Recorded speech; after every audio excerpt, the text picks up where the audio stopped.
মানব মস্তিষ্ক কি সম্পূর্ণভাবে কপি করা সম্ভব?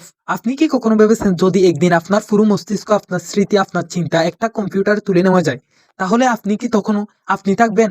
বিজ্ঞানীরা এখন মাইন্ড আপলোডিং নিয়ে গবেষণা করছেন। তাদের ধারণা, মানব মস্তিষ্ক প্রায় ৮৬ বিলিয়ন নিউরন আছে। এই নিউরনগুলোর সংযোগে তৈরি হয় আমাদের স্মৃতি, চিন্তা, অনুভূতি। যদি একদিন এই পুরো সংযোজনগুলো স্ক্যান করে কম্পিউটারে কপি করা যায়, তাহলে আপনার মতো একটা ডিজিটাল আপনি তৈরি হতে পারে।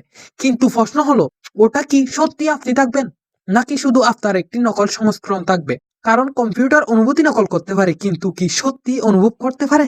ধরুন আপনার মা আর এই পৃথিবীতে নেই, কিন্তু তার স্মৃতি, কণ্ঠ, আচরণ সব এআই দিয়ে বানানো হলো।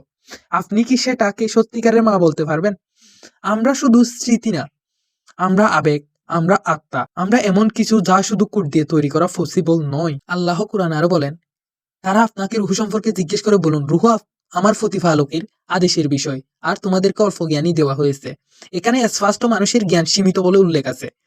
বিজ্ঞান মস্তিষ্ক বুঝতে পারে, কিন্তু রুহু পুরোপুরি বুঝতে পারেন না।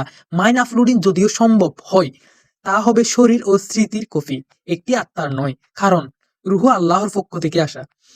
আমরা আজ অমর হতে চাই প্রযুক্তির মাধ্যমে, কিন্তু সত্য হলো আমাদের দেহ নয়, আমাদের কাজ অমর হয়। আপনার চরিত্র, আপনার ভালো কাজ, আপনার দোয়া, এগুলো আপনার আসল ডাটা, যা চিরকাল থাকবে।